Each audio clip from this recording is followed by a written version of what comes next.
கோவை மாணவி பாலியல் கலப்புகள் அது உடனே ஆக்ஷன் எடுத்திருக்காங்க, காலில் சுட்டு அவங்க பிடிச்சிருக்காங்க. ஸோ அதுக்கு கருத்து சொல்கிறது ஒன்றும் இல்லை. ஏன்னா அங்கங்கே குற்றங்கள் நடக்கும்போது அது உடனே தண்டனை கொடுக்கப்படுகிறதா அல்லது கைது செய்யப்படுகிறான்னு பார்க்கணும். கைது பண்ணியிருக்காங்க, காலில் சுட்டு பிடிச்சிருக்கேன்னு சொல்லியிருக்காங்க. இன்னொரு வைரலாக ஒரு வீடியோ போனதுன்னு சொன்னாங்க, அதை பற்றி தகவல் இல்லைன்னு சொன்னாங்க. கார் நம்பர் தெரிஞ்சோன்னு பிடி போனாங்க. ஆனால் எந்த ஒரு கம்ப்ளைண்ட் வரலன்னு கோவை கமிஷனர் சொன்னதை படித்தாங்க. தேர்தல் ஆணையம் மூலமாக திருட்டுத்தனமாக அதிமுக நினைக்கிறாங்க.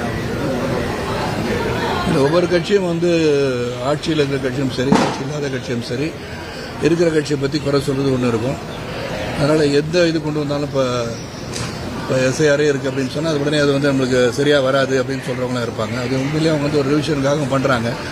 அது ரிவிஷனுக்காக இல்லை, கள்ள ஓட்டு போடுறதுக்காக பண்ணுறாங்கன்னு அவங்க சொல்லுவாங்க. இது எல்லாத்தையும் தீர ஆராய்ந்து செயல்படுகின்ற ஒன்று தான் என்பதை நாம் புரிந்து கொள்ள வேண்டும். எந்த ஒரு சீர்திருத்தமாக இருந்தாலும் சரி, சிறப்பாக ரிவிஷன் அப்படின்னு சொன்னாலே மறுபடியும் சரிபார்ப்பது தான். இப்போ எனக்கே நான் வீட்டுக்கு வரும்போது 3 தடவை வருவாங்கன்னு சொல்லியிருக்காங்க. 3 தடவை வருவாங்கன்னு சொல்லும்போது நான் உண்மையான ஒரு வாக்காளர் தான் நேராக இருந்து அந்த இல்லத்தில் இருந்து நான் தான் ஸோ அப்படின்னு சொல்லி ஆதார் கார்டை காட்டுறதோ ப்ரூஃப் கொடுக்கறது தவறு கிடையாது, நல்லது தான் நான் நினைப்பேன்.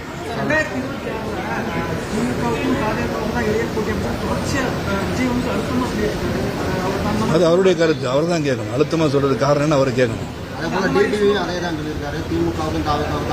ஏன்னா அவங்களுக்கு அனைத்து இந்த அண்ணா திராவிட முன்னேற்ற கழகத்தை பிடிக்காதனால அவங்க அந்த கருத்தை பதிவு பண்ணிட்டு போவாங்க. வேற ஒன்றும் பேசுறதுக்கு ஒன்றும் இல்லைல்ல.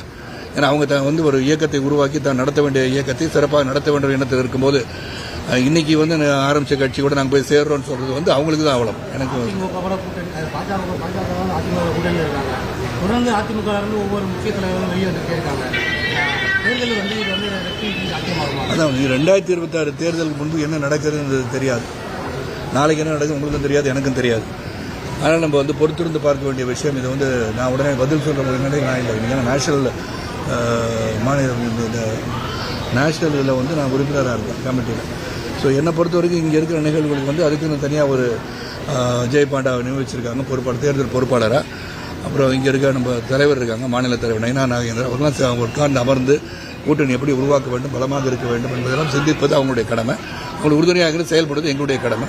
சிறப்பாக செய்யலாம் நான் இருந்துட்டு இருக்கேன். ராஜேந்திர சோழனாக ஒரு உதயநிதி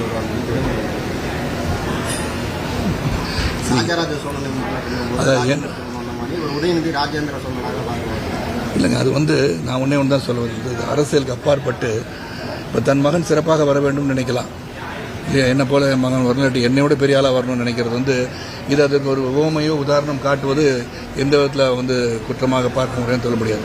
அதில் உடனே அவ்வளோ பெரிய ராஜேந்திர சோழன் ராஜேந்திர சோழன் இந்த மாதிரிலாம் வந்துடுவாங்க அப்படின்னு சொன்னது இழிவாக சொல்லிட்டாங்கன்னு நினைக்க வேண்டாமே. அதனால் இதெல்லாம் அவங்கவுங்க அப்போ ஒரு பெருமைக்காகவோ இல்லை போற்றுதலுக்காகவோ சொல்கின்ற வார்த்தைக்கெல்லாம் நான் கருத்து சொல்ல தயாராக.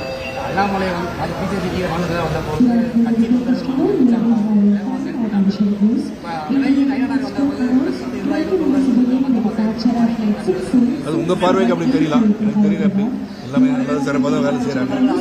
ஏன்னா சில சமயம் ஒருத்தர் லீட் பண்ணிட்டு போயிட்டு இருக்கும்போது திடீர்னு அவர் இல்லைன்னு சொல்ல கொஞ்சம் சின்ன வருத்தங்கள் இருந்திருக்கலாம். அது இல்லைன்னு சொல்ல முடியாது. ஆனால் அப்படி ஒரு பிரிவினையோ இல்லாட்டி சிறப்பாக செயல்படக்கூடாதுன்னு எண்ணத்தில் யாரும் பயணிக்கலன்னு உறுதியாக சொல்ல முடியாது. 26 தேர்தல் சட்டமன்ற தேர்தலில் போட்டிடுறீங்களா? போட்டியிட்ட எந்த தொகுதியில் போட்டியிடும் போது நான் உங்களை கூப்பிட்டு எங்கே போட்டிடுறேன்னு சொல்கிறேன்.